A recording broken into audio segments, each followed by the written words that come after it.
पवन सुत पान ये नाम की तो महिमा अपने बस करी राखे चौजुग चौस्तुति नाम प्रभाव और कली शेष नहीं आने हुआ। भैया भगवान की महिमा, भगवान से ज्यादा भगवान का नाम महान है, जो भवसागर से हम जैसे मूढ़ जीवों पर कृपा करता है, भवसागर से हम जैसे पतित जीवों का उद्धार करता है। एक बार की बात आपको पता होगी, बेटा थोड़ा एक आदमी पीछे चले जाओ वहां पर बैठो। मेरे भाई बहन, जब एक बार समुद्र में पुल बन रहा था, पता है आपको, राम जी की सेना के द्वारा, तो सारे बंदर भालू पत्थर उठा कर लाते थे, पुल में डालते थे, पुल बन रहा था। पत्थर में राम लिखा जाता, पत्थर डाल दिया जाता तो पत्थर तैरने लगता। तो राम जी देखते रहे, राम जी ने सोचा कि मेरा नाम लेकर के पत्थर तैर रहा है, तो जरा मैं भी, अरे मैं स्वयं राम हूं, तो जरा मैं भी पत्थर लेकर के पानी में फेंकूं, तैरेगा कि नहीं तैरेगा। तो राम जी ने पत्थर लिया और पत्थर लेकर के जहां समुद्र में डाला तो पत्थर तैरा नहीं, पत्थर डूब गया। तो राम जी को लगा है मेरा नाम लिख करके पत्थर डाले जाते हैं तो पत्थर डूब रहा है, तैर रहा है, और मैं स्वयं पत्थर डाला हूं, मैं नाम, तो पत्थर डूब गया। अरे ये बात किसी ने देख तो नहीं लिया, अगल बगल देखा कि कहीं बेइज्जती हो जाए राम जी ने कहा। तो जो पीछे देखा तो पीछे हनुमान जी खड़े थे। हनुमान जी ने कहा मैंने देख लिया। हनुमान जी ने कहा प्रभु किसी ने देखा हो चाहे न देखा हो, लेकिन मैंने देख लिया कि आपने पत्थर फेंका और आपके द्वारा फेंका हुआ पत्थर डूब गया। तो राम जी ने कहा हाँ तुम तो मेरे बहुत प्रिय हो, लाडले हो, किसी से बात बताना मत, किसी से चर्चा मत करना। हनुमान जी ने कहा आप कहते हो कि किसी से बताना मत, मैं तो सोच रहा हूँ कोई नगाड़ा न जाए, ढोल, तो ढोल की बिक्री करके पूरी दुनिया को बता दूं कि राम जी ने अपने हाथों से पत्थर फेंका, वो पत्थर डूब गया। राम जी के आंखों में आंसू भराए। राम जी ने कहा हनुमान मेरी बदनामी से तुम्हें सुख मिलेगा। हनुमान जी रोने लगे।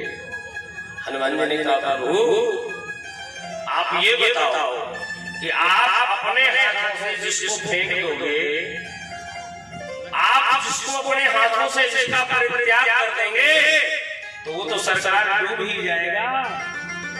जब तक आप उसके ऊपर कृपा करोगे ना तब तक ठीक, अब जब आप उसको त्याग दोगे छोड़ दोगे तो वो तो डूब ही जाएगा। इसमें कोई बड़ी बात थोड़ा है। पार होगा वही जिसको पकड़ोगे राम, वही पार होगा। अरे पार होगा वही जिसको पकड़ोगे राम, जिसको छोड़ोगे पल भर में डूब जाएगा, जिसको छोड़ोगे पल भर में डूब जाएगा, जिसको छोड़ोगे पल भर में डूब जाएगा। पार होगा वही जिसको पकड़ोगे राम, पार होगा वही जिसको पकड़ोगे राम, जिसको छोड़ोगे ओ जिसको छोड़ोगे आज जिसको छोड़ोगे पल भर में डूब जाएगा, जिसको छोड़ोगे पल भर में डूब जाएगा।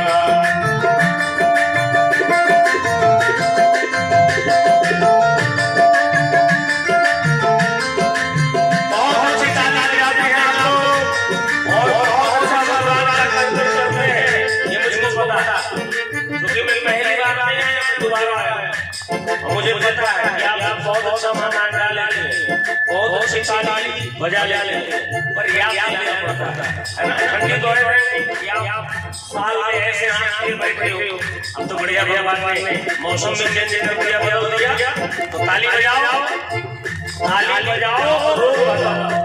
ये जो बार बार बीबीसीसी ये ताली बजाओ ना रोज, आधा घंटा ताली बजाना शुरू करो तो रोग भी भगेगा। और आध्यात्म की दृष्टि से ताली भगवान के कीर्तन का सम्मान है। सीताराम राम राम सीताराम राम राम सीताराम राम राम सीताराम राम राम राजा राम राम राम राजा राम राम राम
राम जी मिले अच्छी बात, न मिले तो राम जी के नाम को पकड़ लो।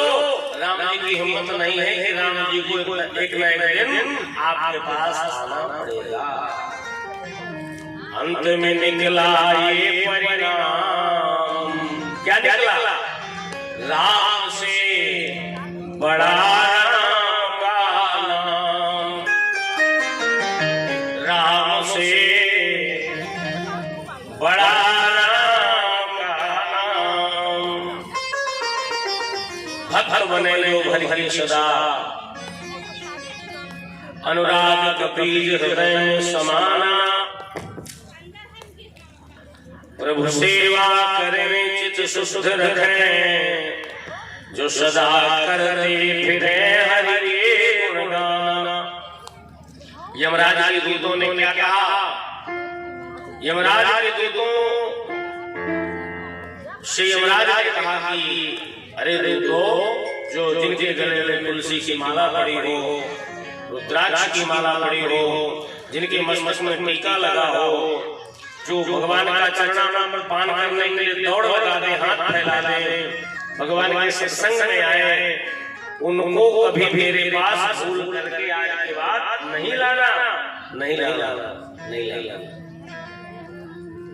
यमराज के दूतों ने कहा कि महाराज ये बताओ कि मान लो घर से चले प्रसादी लेकर के कथा सुनने, और कथा में गए और जाकर बैठ के सो गए, तो उनको लाना है कि नहीं लाना?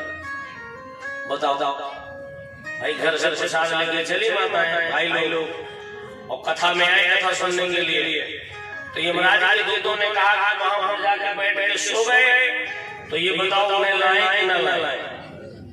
अब तो समस्या भाई, घर से चले प्रसाद लेके कथा सुनने। देखिए, कथा सुनने के लिए जब आप लोग आते हो तो आप तैयार होते हो, तो आपसे पहले कुछ लोग और तैयार होते हैं। आपका मन कहता है मैं भी चलूंगा, मन, बुद्धि, चित्त, ये तीन कहते हैं मैं हम भी चलेंगे, तो मैं साथ साथ सुन, बिना इन्हें आप आ नहीं सकते हो। और एक और है अहंकार, वो कहता है मैं भी चलूंगा। तो आप तीन से कहो, मन, बुद्धि, चित्त, कि तुम हमारे साथ कथा सुनने चलो, और अहंकार से कहो कि ठंडी बहुत है, रजाई के घर में सो। क्योंकि आपके साथ अहंकार अगर भगवान की कथा में आया तो ना आपको कथा समझ में ना आएगी और ना भगवान की कथा समझ पाओगे। इसलिए मन को लाओ, चित्त को लाओ, बुद्धि को लाओ, लेकिन अहंकार को घर में छोड़ दो। कुछ अहंकारी आ जाते हैं कथाओं में, उधर कथा चलती है, उधर उनका अहंकार चलता है। अरे हमारे पास 3 दिन हमारे पास ये, हमारे पास वो, अरे तो कथा सुनने आया है, जिसकी कथा सुनने आया है ये सब उसी का है। अगर एक थप्पड़ मार देगा ना तो तेरा ट्रैक्टर, तेरी बिल्डिंग, तेरी दुकान, तेरी पत्नी, तेरा मकान सब एक पल में मिट्टी हो जाएगा। साहब देर लगती है क्या? साहब तेज होते बंदे के सुनाए, और राई से पर्वत करे, पर्वत राई मार। जिस दिन उसकी दृष्टि टेढ़ी हो गई, एक भगत ने कहा, बहुत गला गिरा कि मैं आपका 4 बार दर्शन करता हूं, भगवान से लाना देता है। तो भगवान ने कहा कि तू 4 बार दर्शन करता है, इससे क्या उलाहना देता है? तुझको ये पता नहीं है कि जब तू शाम को भोजन करके सो जाता है तो तू सोता रहता है, लेकिन तेरे में ये ताकत नहीं है कि तू खाया हुआ अपना भोजन पचा सके। तू सोता है और तेरे भोजन का पचाने का काम मैं करता हूँ। प्राणापानौ समायुक्तम, भगवान गीता में कहते हैं पचाम्यन्नं चतुर्विधम्। भोजन के पचाने का काम कौन करता है? भगवान। जब हम भोजन नहीं पचा सकते तो बताओ हम क्या कर सकते हैं? बस भैया धीरे धीरे थोड़ी आज की कथाओं का दर्शन करके, माइक बहुत खराब है, बहुत डिस्टर्ब है, वो तो इस तरह से कृष्ण करना है, बहुत दिक्कत दे रहा है भैया। षष्ठम स्कंद में वृत्तासुर का चरित्र है। षष्ठम स्कंद में महाराज प्रचेताओं की कथा है। राजा प्राचीन मणि के यहाँ प्रचेता नाम के 10 पुत्र हैं, और 10 पुत्रों में सबसे छोटे बेटे का नाम दक्ष है। दक्ष की पत्नी का नाम असिकनी है, और असिकनी के द्वारा राजा दक्ष ने मानसिक 10,000 पुत्रों को पैदा किया है। नारद जी ने इन 10,000 मानसिक बेटों से कूट प्रश्न किए। कहिए सुना दो, अब कहीं आगे बढ़ जाओ। सुना दो। ठीक ठीक। 10 ऊंट प्रश्न क्या क्या है? 10,000 जो बेटे थे इनका नाम था हरियाश्व। ये मानसिक सृष्टि है राजा दक्ष की। तो 10,000 बच्चे दुनिया बनाने जा रहे थे, तो नारद जी मिल गए। नारद जी ने कहा बेटा कहाँ जा रहे हो? बोले दुनिया बनाने। पिता ने कहा है कि सृष्टि बढ़ाओ। तो नारद जी ने कहा पहले मेरे प्रश्नों का उत्तर दो, मेरे पास आओ। नारद जी ने क्या कहा? बोले कोई ऐसा राष्ट्र देखा, राष्ट्र माने देश, जहां ऐसा राष्ट्र जहां ऐसा पुरुष, ऐसी नदी आपने देखी जो दोनों तरफ से बह रही हो, दोनों छोर से बह रही हो? नहीं देखी। अच्छा, ऐसा छुरा देखा, छुरा बनाने वाला कि जो 24 घंटे चलता? नहीं देखा। नारद जी प्रश्न कर रहे हैं। अच्छा ये बता कि बिना कुंडली का पति देखा? अरे कुंडली माने उल्टा, उल्टा स्त्री का कोई पति होता है क्या? नहीं होता। अच्छा ये बता कि विचित्र कथा कहने वाला कोई हंस देखा? विचित्र कथा, भगवान की कथा कहने वाला कोई हंस देखा? नहीं देखा। 25 पदार्थों का बना हुआ मकान देखा? नहीं देखा। बिना श्रवण का बिल देखा? ये कथा समझ में आएगी जल्दी, क्योंकि सब भागवत की कथाएं हैं, बहुत सरल करके सुनाई जाती हैं। ऐसी कथाओं को सुनने के लिए तो महाराज किराए पे सोसा बुलाना पड़े।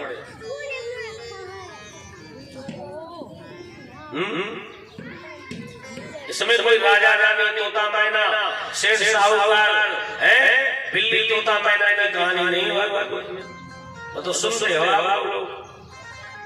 कासे कबूतर नहीं होता, पर बच्चे को स्वर और व्यंजनों का बोध कराने के लिए कासे कबूतर, छोटा से अनार, बड़ा से आम, ये पढ़ाते हो ना,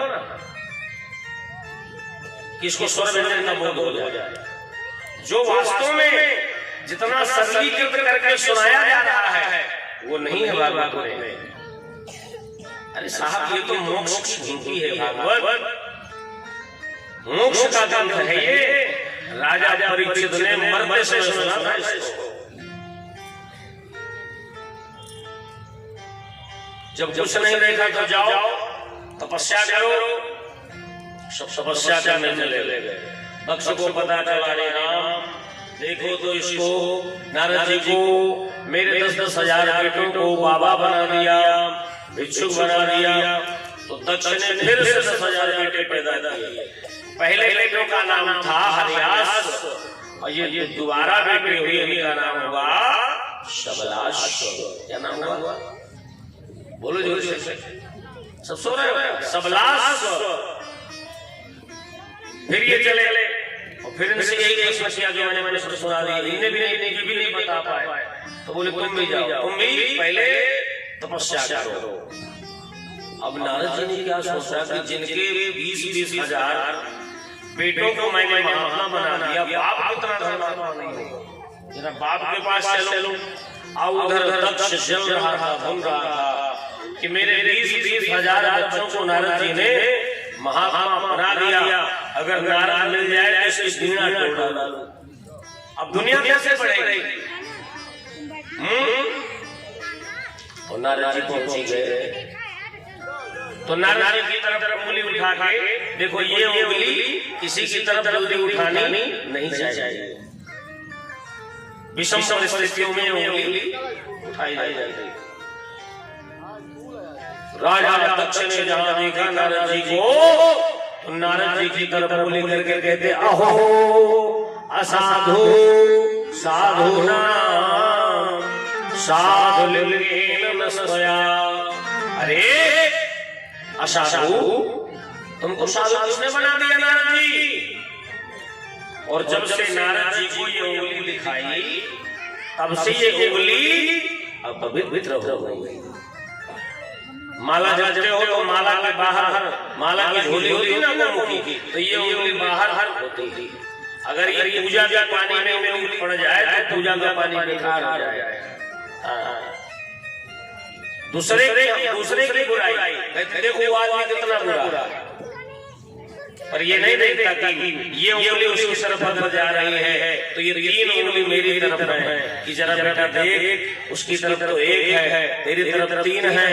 बुरा देखन में चला तो बुरा मिलिया कोई, जो दिल खोजूं अपना मुझसे बुरा को।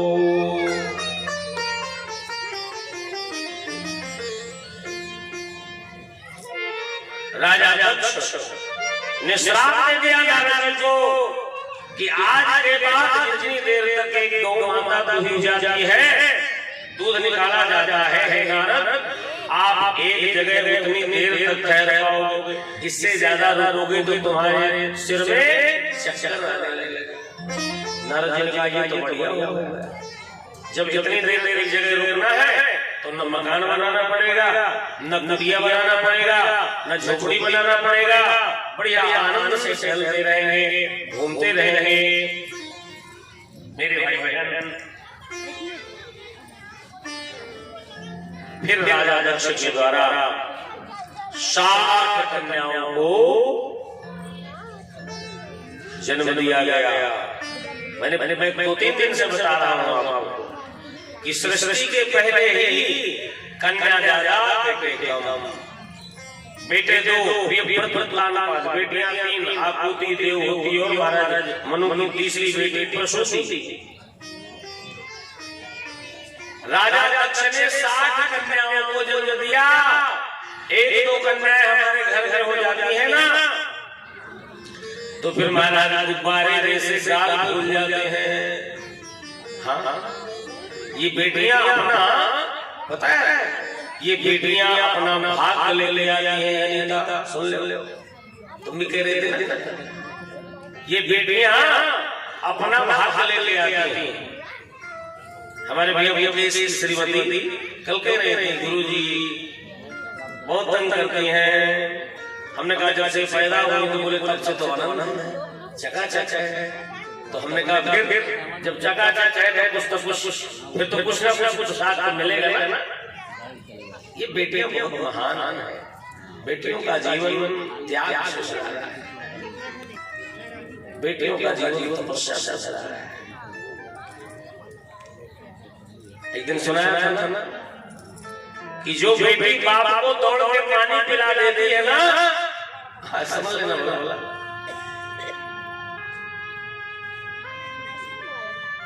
लेकिन जब वही बेटी हाथ में माला ले जयमाला के लिए जाती है ना, तो उसकी चाल बहुत धीमी हो जाती है। क्यों? वो बेटी जाना चाहती है या अपने बाबू को, अपने बाप को, अपनी माँ को छोड़ के साथ नहीं जाता है। पर कुछ ऐसे मर्यादाएं हैं कि बेटी को तो जाना नहीं है। बेटी जाएगी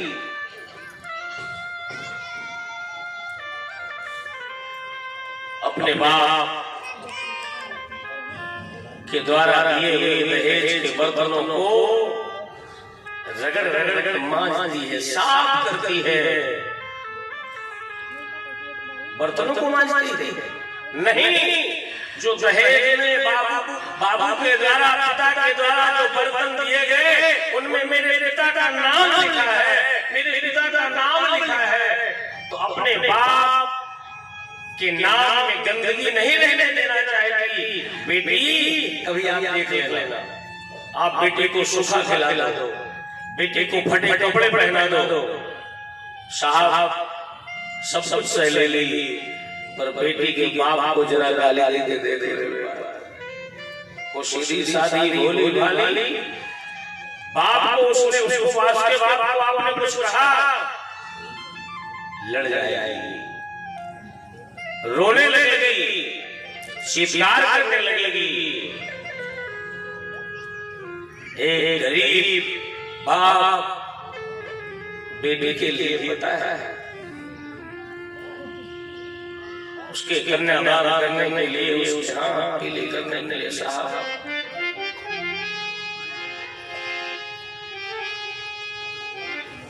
क्या जानेगा।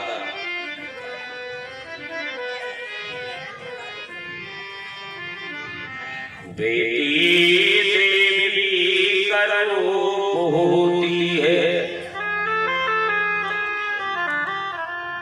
माता पिता को पूज्य होती है।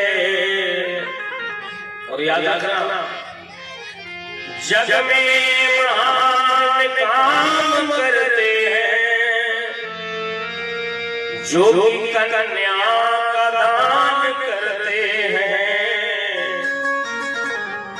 जग में महान काम करते हैं जो कन्या का दान करते हैं। ये बेटी न होती तो हम किसी के सामने झुकते, ये बेटी झुकना ना चाहता। ये बेटी त्याग की मूर्ति, समर्पण की मूर्ति। जो बेटा के नहीं खा सकता वो बेटियां आजकल दिखा रही हैं। बेटियां आज प्लेन चला रही, बेटियां आज साइंटिस्ट बन गई। देख लो बेटियों को, बेटियां आज क्या नहीं कर रही साहब। क्या हमारे बेटों से बेटियां कम है? जिस दिन तेरा जन्म हुआ था वो घड़ी थी परनीता, और उसी घड़ी में जन्मी थी सावित्री अनसुईया और सीता। पिता का तेरा जोड़ा बना दिया, तुझे दुल्हन बना दिया। फिर बेटी क्या कहती है कि बाबू तू तो कहता था कि मैं तुझको कभी नहीं छोड़ूंगा, आज क्या है? तो कहता है बेटी मैं करूं तो क्या करूं, मेरे पैरों में जंजीर पड़ी है। तो बिटिया कहती है जाते जाते, मैं तो थी तेरी सोन चिड़ैया, तूने काहे उड़ा दिया। तेरे घर के हाथ पीले मैंने गंगा नहा लिया। तेरे घर के हाथ पीले मैंने गंगा नहा लिया। ओ तेरी जिस दिन तुझको मैंने घर से विदा किया, जिस दिन मैंने तुमको घर से विदा किया, आज जिस दिन तुझको मैंने घर से विदा किया,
वो बेटी अपने ससुराल जाती है तो भाई के गले लग रोती है और मानो भाई के कान में एक ही बात कहती है कि भैया मैं जा रही हूँ, लेकिन आज के बाद बाबू को पिताजी को समय से दवा कौन देगा। मेरी विनती है भैया कि तू बाबू जी को समय से दवा देना। माँ के गले लगती है तो माँ से कहती है कि माँ मैं जा रही हूँ, समय से पिताजी का ख्याल रखती थी, तो कहीं ऐसी स्थिति में आप मेरे बाबू जी से पूछते रहना। साहब जिस बात को माँ भी नहीं जान पाती, जिस बात को बेटा भी नहीं जान पाता और पिता कहीं से हारा माना थका हुआ आया है, पिता के दिमाग में कोई उलझन होती है ना, तो वो ऐसे सकती है बेटी अपने बाप की हरकत को जान जाती है और माँ से जाकर कहती है माँ आज बाबूजी के ऊपर कोई संकट है, आज चाहे जो कुछ हो लेकिन बाबू आज प्रसन्न नहीं है, आज प्रसन्न चित्त नहीं है साहब। वो होती है बेटिया, वो होती है बेटी।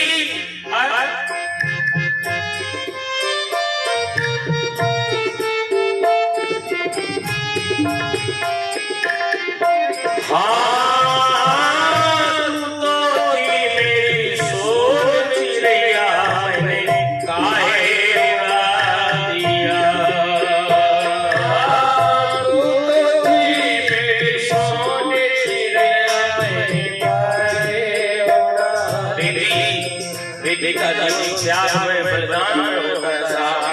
बेटी धान की बेल की तरह होती है, धान नहीं हुआ जाता है और धान की जब बेल तैयार हो जाती है साहब आप देखना, तो धान की बेल को उखाड़ करके माना कि धान की बेल बरगढ़ में धान की बेल हो गई, लेकिन धान की बेल को उखाड़ करके बाना के लोग ले गए, चित्रकूट के लोग ले गए, प्रयागराज के लोग ले गए साहब। इसी तरह बेटी भी बेल की तरह होती है, इसीलिए जब बिटिया का विवाह होता है तब जो लाजा परोसा जाता है, लावा परोसा जाता है, वो चने का नहीं होता, वो गेहूं का नहीं होता, वो धान की तरह है ये बिटिया। जिस बेटी की विदाई साहब शत्रु के भी आंख से आंसू चला गए, वो है बेटी। महाराज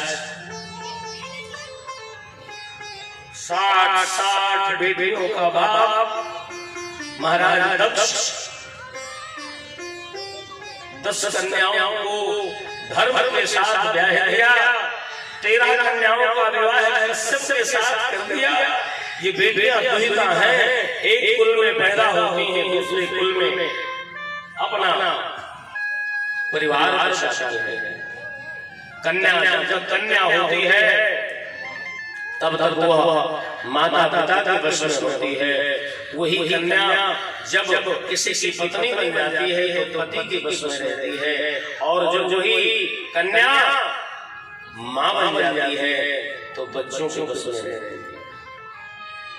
बच्चों को सब खिला दे सुला दे, कोई कहता है दूध, कोई चाय, कोई भोजन, कोई बिस्तर, ठिठुरती है, पूरा घर का काम करती है।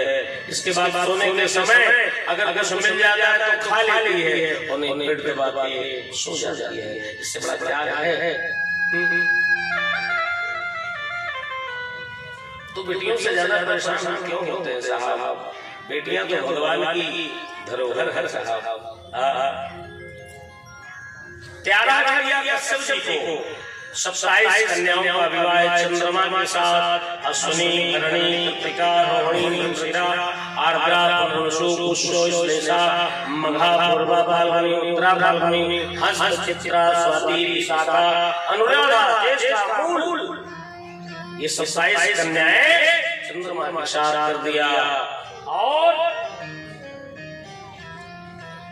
2 कन्याएं अंगदा को दे दिया और उनके पास शेष 4 कन्याएं बची। तार्क्ष धारी नाम कश्यप को विवाह दिया। घर खाली हो गया। बताओ, घर खाली। 60 कन्याएं अपने घर चली गई। कन्याओं का तो असली घर वही है। नयो वसन भूषण नयो नाम कुल गोत्र।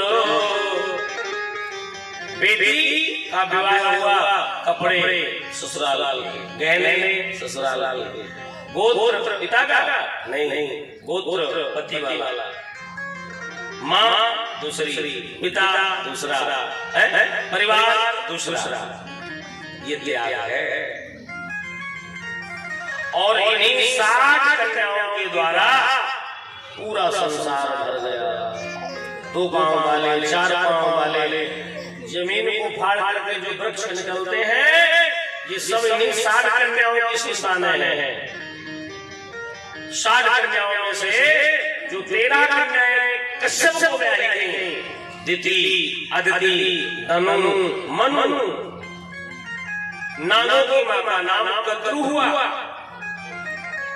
सूर्य, अरुण, गरुण, विनिता, कद्रू, धनु, धनु से दानो, मनु से मानो। इसलिए जब किसी का गोत्र पता नहीं होता तो लोग कह देते हैं इसरे कश्यप गोत्र, सब हम कश्यप के संतान हैं साहब। तो इतना बड़ा परिवार, कन्या न होती तो कुछ भी न होता, और ये संसार सुना और वीरान होता। अधूरे रहते जगत के रिश्ते, कन्या न होती न व्यवहार होता। कन्या न होती तो कुछ भी न होता। और याद रखना, निराकार ईश्वर न साकार होता, निराकार ईश्वर न साकार होता। महाराज दक्ष प्रजापति की 60 कन्याओं का वंश बड़ा व्यापक है। अगर 60 बेटियों का परिवार में बताने लग जाऊं तो 7 दिन तो इसी में चले जाएंगे। बिटिया बिटिया नाती भी बनाती भी। अच्छा, मैं कभी कभी हम लोग सोचा करते हैं कि जब ये 60 बिटियां अपने मायके जाती होंगी किसी विवाह शादी में अपनी माँ के पास, अब 60 बिटियों को कितने लड़के कितनी बिटियां, तो जो नानी होती होगी तो कितना परेशान होगी। 60 बिटियां हैं, 2 बिटियां हैं बेचारी को जुड़वा अनीता की, तो दिन भर दिमाग पंचर करते। और जब किसी 60 बिटियों के लड़के हैं और फिर उनकी बिटियां, तो नानी परेशान हो जाएगी। उस जमाने में बीबी, ये जो बीबी मर्ज है ना, न रहा होगा, और नहीं नानी का बीबी बढ़ जा रहा होगा। ये उस जमाने की कथा है भैया। सभी कथाओं का थोड़ा थोड़ा सम्मान करना है। 6वें स्कंद को विश्राम देकर के 7वें स्कंद में एक भक्त की कथा है, जिस भक्त का नाम है श्री प्रहलाद। प्रहलाद जी केवल भगवान नाम उच्चारण करते हैं। पिता कहता है कि राम के नाम को छोड़ दे, लेकिन प्रहलाद कहते क्या है, पिताजी सब कुछ छूट जाएगा पर राम का नाम छूटने वाला नहीं है। घर तजो वन तजो नागर नगर तजो, बंसी बटट जो काहू पैन लजो, कहैया सुनैया तजो, बाप यो भैया तजो, दैया तजो, मैया पर कन्हैया नाही तुझो, दैया तुझो मैया पर कन्हैया नाही तुझो। सब कुछ छोड़ जाएगा पर भगवान को नहीं छोड़ पाऊंगा। तो राजा हिरण्यकश्यप ने क्या किया, अपनी पत्नी कयाधु नाम कन्या है, कहा तुम्हारा बेटा बात नहीं मानता तो इसको जहर दे दो। तो प्रहलाद जी के कटोरे में जहर, अब वो कयाधु अगर पति की बात नहीं मानती तो पातिक धर्म नष्ट होता है, और पति की बात मानती है तो बालक मरता है, समस्या है। लेकिन धन्य है हमारे आर्यावर्त की ये महिमाएं, ये महिलाएं नहीं है, महिमा है हमारे देश की। अपने पुत्र की परवाह नहीं किया, पति आज्ञा को स्वीकार किया और एक कटोरे में जहर दे दिया बच्चे को। लेकिन धन्य है महाराज प्रहलाद की दृष्टि। देखिए भगवान के भक्त की दृष्टि कैसी होती है, दृष्टिम ज्ञानमयीं कृत्वा पश्येत् ब्रह्ममयं जगत्। जिस दृष्टि परमात्मा में जैसी हो जाती है उसको सब में परमात्मा दिखाई देने लगता। सिय राम मैं सब जग जानी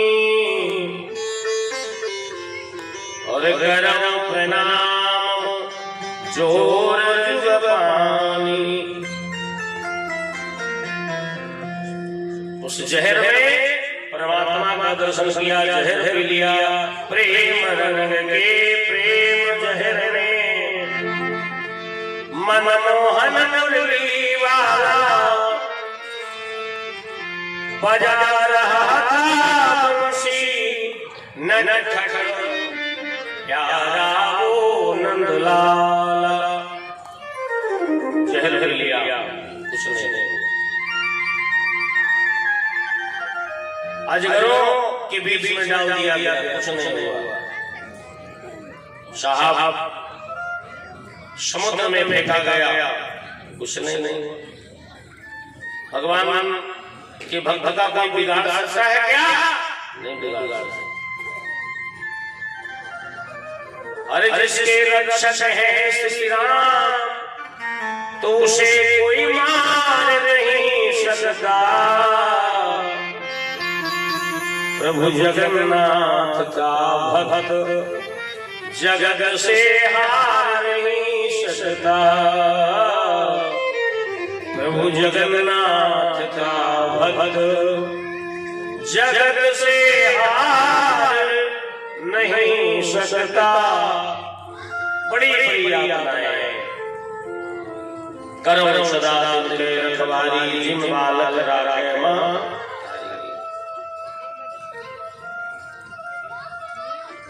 अग्नि में ठंडा जो फाल्गुन का महीना आएगा, होली होती है ना, ये होली तभी से मनी।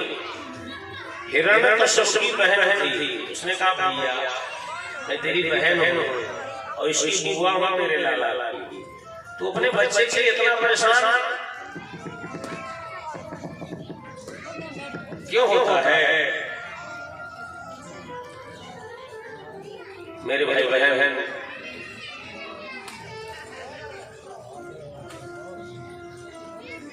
ला पूरे गांव का ईंधन इकट्ठा करा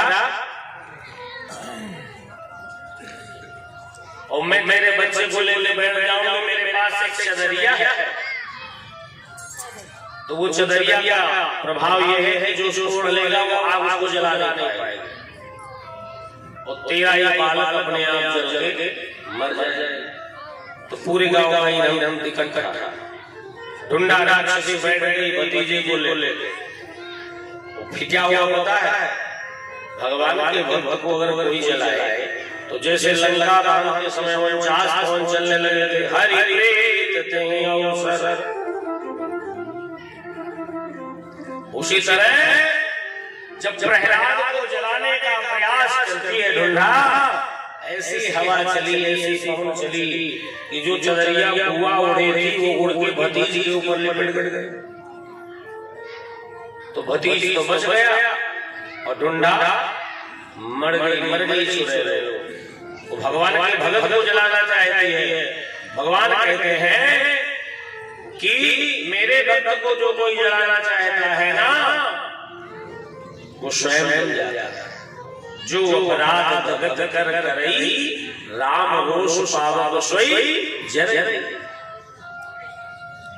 तब अंतिम प्रयास खंभा लाल लाल स्वर्ण खंभ करके वैशाख का महीना था, नरसिंह चतुर्दशी थी। कथा कहाँ की है ये? पंजाब की, पंजाब प्रांत की कथा है साहब। बच्चे को कस के बांध दिया, 5-7 साल का बेटा। एक तमाचा मारा प्रहलाद को, बता तेरा राम स्तंभ में है, तस्मात् स्तंभे न दृश्यते। तो प्रहलाद जी ने कहा पिताजी आपका प्रश्न गलत, ये बताओ कि मेरा राम कहाँ नहीं है? आगे जग में सब और रही विरागी और प्रेम से प्रभु प्रगटाई। मेरा परमात्मा तो यत्र तत्र सर्वत्र है, ईशावास्यमिदं सर्वं यत् किंचित् जगत्यां जगत्। और उसी खंभे के अंदर से गगड़ गड़ा खंभ फाटो चरचराय निकषो नर नार रूपयति भयानो है। उग्रम वीरम महाविष्णुम ज्वलंतम सर्वतोमुखम नरसिंहम भीषणम भद्रम मृदु नमामि। सुराराध हुआ, सूर्य के जैसे से हुआ, आधा सिंह का रूप और आधा मनुष्य का रूप। बस भगवान का इतना खुद बढ़ा, भगवान ने हिरण्यकश्यप को उठा लिया, बीच देहली में बैठ गए। घर घर जो देहली होती है कभी भी देहली में नहीं बैठना चाहिए। देहली में बैठ जाए ना। देखिए आपका गांव देहात भी है और शहर भी है। शहरी कल्चर जो है इस गांव का और देहात है। मेरे भाई बहन, आज वर्तमान में जितने मकान बनते हैं ज्यादातर मकानों में देहली ओली नहीं होती। अब केवल गैलरी होती है, किचन होता है, रसोई नहीं होती।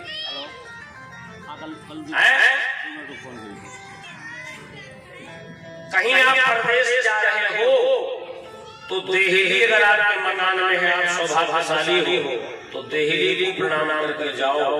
देहली में नरसिंह भगवान विराजते हैं। देश प्रदेश की यात्रा करोगे तो नरसिंह भगवान आपके साथ साथ, मेरे भाई बहन आपके साथ साथ चलेंगे और आपकी यात्रा मंगलमय हो जाएगी। आज जैसे आप लोग मुझे परेशान करते हो ना, 1:30 बजे से बैठा रहते हो और फिर आप 4 बजे आते हो। देखता हूँ आज भगवान का जन्म है और भगवान का जन्म रात्रि 12 बजे हुआ था कि नहीं? भाई लोग बताएं, 12 बजे रात हुआ था तो रात में 12 बजे जन्म करना पड़ेगा ना। खा पे गया हो ना? आप लोग कितने होशियार हो कि हमें बैठा देते हो 1:15 बजे से 1:30 बजे। अब आप लोग बढ़िया मस्ती से आते हो 4 बजे, कोई 4:30 बजे, और 5 बजे ऐसे ऐसे करने लगे। अगल वाली के कान में, बगल वाली के कान में, समय हो गया, चला जाए, ठंडी हो गई। सब बताओ 12 बजे भगवान का जन्म होगा, परीक्षा की घड़ी है आज, तो कितनी माताएं हैं जो 12 बजे तक बैठेंगी? हाथ जरा उठा के देखो, कोई नहीं बैठे। अरे इसका मतलब पूरी भक्ति है क्या आपके अंदर? चलो आपकी पूरी भक्ति को प्रणाम। अभी मैं संयोजन करता हूँ। मेरे भाई बहन,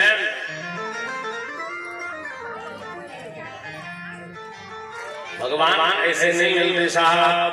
भगवान के लिए जब देवकी ने 6 बेटों का बलिदान किया था, बताया है आपको। तुम 12 बजे तक का समय नहीं दे सकते, वैसे मुझे लेने नहीं। मुझे तो लगता है इतनी जल्दी पूरी होगी। 7:30 बन के आ गया है मेरे लिए, समझ में। मुझे लगता है अगली कथा में हो पाएगी, नहीं हो पाएगी। भगवान मान लीजिए। मेरे भाई बहन,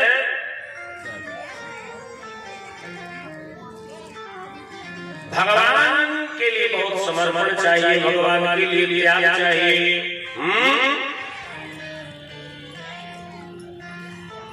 तो अब मैं बहुत जल्दी कृष्ण जन्म में धीरे धीरे धीरे धीरे प्रवेश करूं। इधर भक्त प्रहलाद की रक्षा किया और नरसिंह भगवान ने हिरण्यकश्यप को मारा। बोलिए भक्तवत्सल भगवान